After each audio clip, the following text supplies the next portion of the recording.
Hello,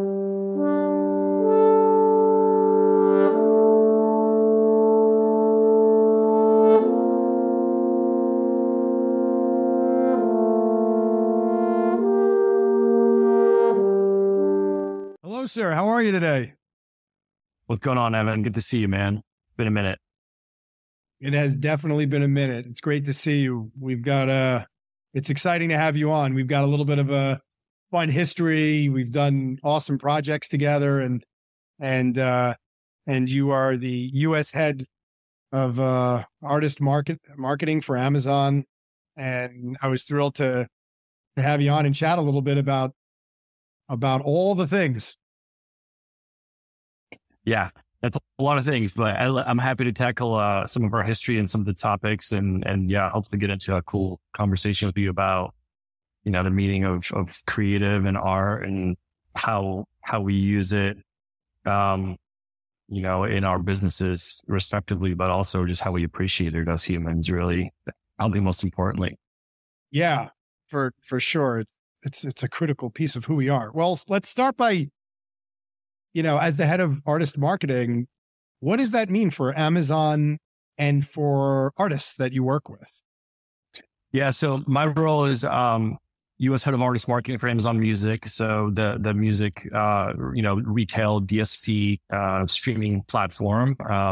We're competitors against Spotify and Apple Music, and I guess arguably one of the main three platforms in that space. So we're partners with the broader music industry across all the labels and all the artists signed and unsigned, and their teams.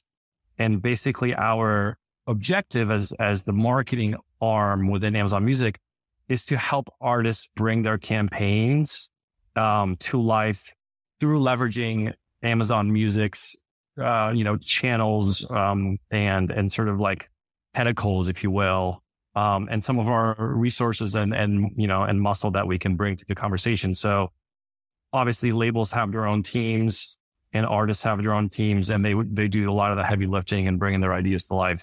We are partners in that experience, and we can effectively pour gasoline on a flame in a lot of ways. And in situations where, we sort of drive the actual creative execution, we then work with some amazing partners across the industry to help us bring their audiences to Amazon Music. So it's a symbiotic relationship. We help artists market their projects. Artists help us market Amazon Music in return, therefore lifting all boats, hopefully. Ah, gotcha. Give me a cool project or campaign you've done with an artist where that exemplifies this. One of your favorites, and why? Yeah, there have been a couple recently that really stand out. We have a wonderful team of folks who really are boots on the ground and executing some of these campaigns and talking to the labels directly and bringing these ideas to life. One that really jumps out at me is for an artist called Youngblood, which was towards the end of last year. A UK rock artist signed to Interscope Records, and just an amazing sort of high energy, performer. Reminds you of like the Billy Idol of the 80s and sort of those kind of rock acts that don't really appear that often anymore, but just have really rabid fan bases and really engaged fan bases.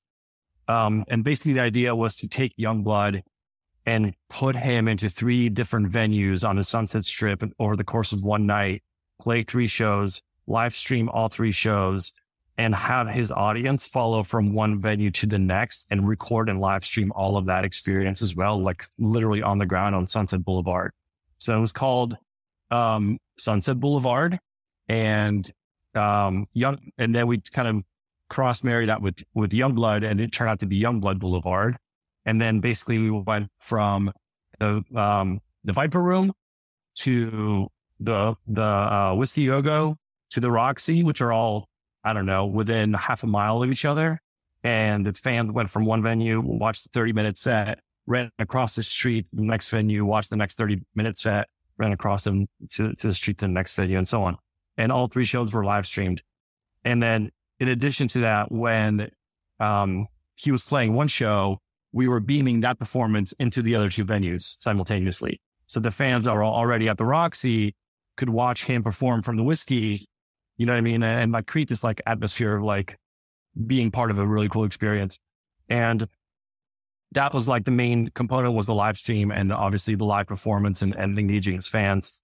And then we bolted on a whole bunch of marketing levers, you know, that Amazon could provide from, you know, billboards throughout Los Angeles and New York promoting the live stream and the event to, you know, on platform visibility, playlisting, of course, as well, in addition to it, you know, all kinds of stuff that we layered around it. So it was a really cool event. It actually ended up being a gold prize winner in the Music Ally marketing awards last year. So we're very proud of it. Oh, wow. Congratulations. Thanks. That was a lot of fun. Nice to win awards for things. It's cool when, you know, when the idea that's born out of a really cool like brainstorm session and thrown into a room, it actually comes to life, even when it's really ambitious. And this was an ambitious one. Took a lot of, you know, resources and logistically it was challenging to pull together because it's 3 different venues, one artist, full band, like it was a whole thing. So there was a lot of pieces that had to fall into place, but you know, stretch goals are sort of my MO. And I appreciate when people bring big ideas into the room and even more so when they actually bring them to life. Why are these creative campaigns so exciting for you? Do you think? What is it about creativity in the work that you do that creates this level of excitement? I mean, it's kind of funny because I think it's probably rooted in my own personal youth and my growing up as a fan of music and artists and being really deeply engaged in everything that they did, especially your favorite artists back then. When you would put out a new record, you just knew everything that was happening. You just like paid attention to all the details and all the nuances and you read the booklets and you cared about the design and the aesthetic and you cared about the artwork and the promotion of it. And I think over, you know, the past, you know, obviously 10 or so years with the industry shifting into a streaming economy, it just turned into ones and zeros. So these different layers of marketing and promotion and fan engagement sort of all got flattened out into an interface, whether it's on your phone or you know, your computer or whatever.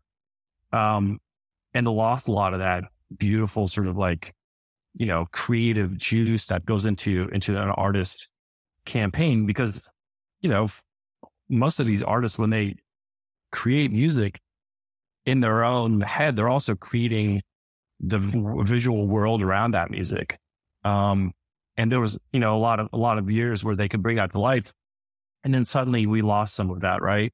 So now when we get an opportunity to, participate in a campaign that can have multiple layers to it, and we have an opportunity to engage their fans on a much deeper level, and especially in an IRL, you know, sort of circumstance, like now obviously we're kind of back to, you know, regular life and we're out in the world again, which is amazing. And like when we get to see people physically present for artist activation, that makes us feel really good. So yeah, it's really just a matter of like, I don't know. I find it cool and interesting when I am able to uncover and peel back the layers of this onion. You know, that is a creative sort of like nucleus for a project. What's the oldest medium of music that you have at home? Well, I do have vinyl, although I will say I don't have a vinyl player any longer, so I don't know if that counts. It's kind of funny because I mean, maybe I'm contradicting myself, but I'm a bit of a minimalist. So my house is relatively like clean and they don't have a lot of stuff laying around. So I don't collect a lot of things, which is why I love like the streaming economy because everything's at your disposal and in your pocket and you can just kind of keep it lean and mean. So, you know, I have some stuff, but I'm 100% of the time I'm a streaming music consumer for sure. Yeah. You know, I have I threw out the cases, but I kept the art and the CDs of my CD collection from when I was a child. Mm. So I have like just like a small, it's like a container, like a, I don't know, this size container, whatever that is. It fits, say, 200 CDs maybe, because they fit back to back plus the artwork. So I got rid of the case, which saved space, and I still have this box of CDs, and I don't know what to do with them. Yeah. But they're there. It's history. It's not as minimalist as I'd like it to be, but I'd love to know what to do with them. But, actually, you just remind me, and this is not in my house, but in my parents' home back east where they live. In the attic, I have a case of old cassettes, and it was a handmade case. I made it myself out of cardboard, and it's like still together to this day because it's just been sitting in the attic and hasn't like deteriorated completely. But I've got probably about a 25 or 30 sort of collection of cassettes in there. And this is going back to, well, I'm going to age myself really, but this is going back to the late 80s. Like there are actual like cassette tapes that I bought in the late 80s that are still sitting in that case. So I would say that's probably the oldest form. Yeah. You remember your first cassette? I think it was MC Hammer. No, that was my first CD. My first CD was MC Hammer. My first cassette, I'm not going to be able to come up with that one. It might have been Def Leppard. But I can't be sure. Yeah. Mine was first cassette was Will Smith Summertime. Interesting. That was my first concert was Fresh Prince and DJ Jazzy Jeff. Oh, wow. Yeah. Yeah. Oh, that's a crazy coincidence. I know. In Burlington, Vermont, where I lived in Vermont, not in Burlington. But I went to see a Fresh Prince concert, and that was my first paid ticket. I remember that. It was pretty wild. Oh, man. Yeah, I remember that song came out. It was awesome. So, there is like this childhood element that we get roped into of why we do what we do and why it's important to bring new musicians to life. And I know everyone has their own journey of what creativity means and where what started when they were a child and how far that's come. Decades later, you're kind of living out certain aspects of your childhood and to some degree, right? I mean, yeah, I think, so much of this is rooted in your childhood and in the memories that you attribute to experiences, that are, for me, are so deeply rooted in music as well. Like, I can't tell you what I had for dinner 2 nights ago, but I can tell you what year a song came out in the 80s and like where I was and what I was doing. You know what I mean? Like because those are things that were wrapped in an actual human experience, So, that's really one of the most fun parts of my job is just like talking about something that I am genuinely passionate about. And like, music is supposed to be fun. Even the music business is supposed to be fun. Right. So, and you're in art in a variety of capacities, right? Like you're in art as it relates to music and you're in art as it relates to representing these campaigns around music and artists. Yeah. So, we've done some mural campaigns together. When you were at Capitol Records, we did one. We've done one at Amazon. And together, we've sort of gone through the importance and value of representing what a client is trying to convey in a meaningful and important way. How does Amazon think about the artistic nature of representing visually what music does audibly? I mean, it's a great question. And I think as I sort of stated before, our position is to be partners with the artist and the label team and really help them bring their ideas to life. So I think for the most part, I would say we're really there to support and embellish what they are hoping to achieve, and not screw it up in the process. And of course, Amazon as a corporate entity is a massive company with, lots of rules and regulations and for very good reason. So we have to stay, in bounds to a certain degree, in some of these projects, but it doesn't generally prevent us from actually like executing on the artist's, vision and creative direction. So it's not so much like what is Amazon's position. It's more like what is our team's objective in helping to execute these ideas. And for us, the objective is to bring as much awareness to the artist project. That is through, sort of the artist channels and all the earned media that kind of comes as a result of the social conversation around it. And in return, get that audience to, number one, be aware of, if they're not already, Amazon Music as a streaming platform, and hopefully entice them to come into our platform to consume or engage with that artist, because we're building a positive brand affinity as a result of these projects that we're supporting and putting out into the world. So it's really meant to be, as I said, a supporting act really for the artists and the labels. Yeah, and murals have been one of the methods that you've used now, at least in our work together, a couple of times. So, how do the artists experience the murals, and why is it important for Amazon to use a medium like murals, this kind of community-driven art in the work that you do? Yeah, the murals are awesome because number one, they're often large physical structures, right? So they're like imposing, like you see them from a distance, and they kind of like create a specific sort of mood or aesthetic.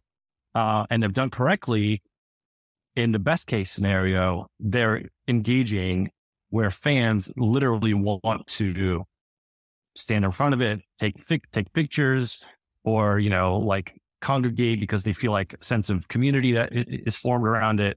Or you can go even deeper and obviously put in like activation codes or AI, or rather like pop-ups that come up for your phone screen or whatever. So like you can do all kinds of tricks to get people to actually participate with the mural. But I think at the root of it is a sense of community that it kind of generates within a specific sort of fan base.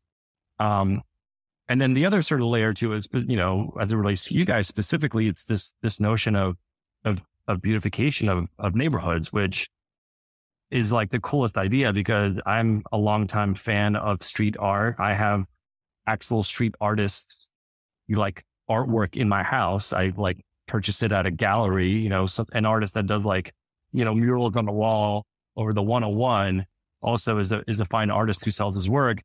And I really appreciate it. And I love it. I love looking at it. So for me, there's really no, like delineation between art out in the world or out in the streets and art hanging on my wall in my house. I like looking at it, in either format. So the idea of putting actual art into the community, and bringing people together as a result, and quite frankly, like improving the visual aesthetic of that specific physical structure, like that's a win from every angle, as far as I'm concerned. Yeah. Does Amazon as a company, how is Amazon's position on this sort of community-driven aspect of what you're doing with the artist around murals, and where does Amazon sit in that conversation? Well, I mean, it's nuanced because there are different segments of the company that specifically speak to like local initiatives and organizations, and have a position on that. So I won't speak to that, but there are a lot of people who work at Amazon whose job it is to really engage with local communities. So I think it's a very, I don't know, it feels like there's a through line there from what we're doing to those more sort of like specific corporate level initiatives that are like meant to engage the communities. For us, we're engaging smaller pockets of the community, and we're talking specifically to certain artist fan bases, right? And if by extension we happen to, improve or embellish a visual on the wall somewhere, that's a great byproduct of it. So, I'll say that from my perspective, our position is that it's a really positive sort of thing to bring to the world, because again, it only improves the visual sort of presentation of a specific location, but also it engages people in a positive way. So I'm all for it. Yeah, for sure. And one of the things Amazon has always made very important is customer service, right? How people at the end of the transaction, the people that it's serving have a good experience from a customer service report. I believe that was one of the reasons it bought Zappos. Yeah. Which is funny because we one of our first campaigns actually was with Zappos. We did a campaign for their core values because they're very strong in their core unique core values, right? And did one of each of their core values in 10 different cities. That makes a lot of sense. Yeah. I mean, publicly Amazon, acknowledges or really underscores that it starts with the customer first and it works backwards from there. So in just about everything we do, our first question to ourselves is how does this super serve the customer? And I mean, everything across all of his Amazon. I'm talking retail, sports, studios, music, Audible, like Twitch, everything. Like it all goes back to how is this super serving the customer, and the customer's, is the most important, sort of person in that entire experience. Right. So yeah, the Zappos thing makes a lot of sense because they had a very, very positive customer service sentiment. I remember in their early years. So it would have been no brainer for Amazon to align with them back then. Yeah. It's, I know when I call up anyone in the first, especially at an emotional level, and I think what's one of the things that art sort of does is it captures people at an emotional level. It helps you see the values that you're trying to convey in a big, meaningful purpose, especially on murals. And I know it's one of the reasons that I got involved in it, is the ability, the impact to have at such a large scale when you can put out a positive message there. And it's one of the reasons it always excited me. But tell me, when you do these campaigns and you wake up in the morning and you're helping out these artists, what is it intrinsically that really excites you to do the job that you do now at Amazon? It has always been, and I believe it will continue to be, my sort of desire to watch fans come together and sort of find a sense of community around specific artists, and, in parallel, watch artists build their careers and succeed. And I've worked with a ton of developing artists over my years, and it's a really hard business, and not that many actually go from baby band or baby artist to superstar level artists. But when they do, and they have, in my experience, it's an amazing thing to be a participant of, and in the and be along for the ride, So you're watching these artists build true careers and like develop their own, sound and visual aesthetic and everything else along the way. And then you're watching these fans come together and like this like, I don't know, like this culture cloud just grows and grows and grows and grows. Right. And like this thing just becomes like a behemoth. So I get a ton of satisfaction out of both of those two things, quite honestly. Because I've always enjoyed it as a consumer. I've always enjoyed being part of a fan base. I've always enjoyed it and engaging with other fans of my favorite artists and talking late into the night about shows or releases, or getting in line at a record shop waiting for that next album drop. Like I've done it all. So, my sense of, passion for this business is really rooted in those two things mainly. Give me a dream that you have around this industry, the business, a campaign that you wish to do, something you've been thinking about for a while, something that gets you excited. Oh man, tough question. Okay, I'm going to leave you with this. I want to do a series of murals on rooftops.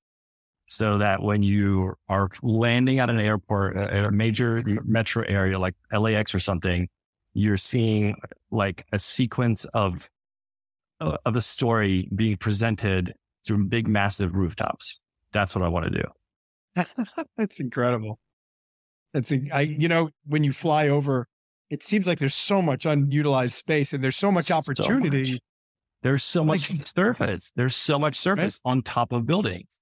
At least within like 20 or 50 miles from the airport, probably, right? Like where you can start getting a feel. If too far away, you can't see, you can maybe get some color going on. But like once you start getting closer, you can start doing a lot with rooftops. I guess, you use some special paint up there. What's everybody doing when you're landing? Everyone's like peeking out the window. That's just a natural sort of human. Like every time you're on a plane, everyone just kind of peeking out the window as they're landing, and it's like that's what I want. Oh man, it'd be so cool. You think the airport? Let's make it happen, Evan. Make it happen. Let's do it. Oh my God, we got to do.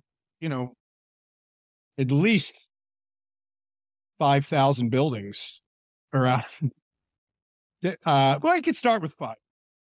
You could start with 5, but it'd be pretty cool to create a whole city. Like you just saturate like an entire, like, I don't know, quarter mile radius, in the approach. Be pretty rad. I mean, even the airports, you could just do that at a lot of the airports. A lot of, there's so many structures when you think about like overpasses and roadways and different things that you can at least. I always wonder why the color was just gray for everything, or beige or gray, So let's start with. Yeah, exactly.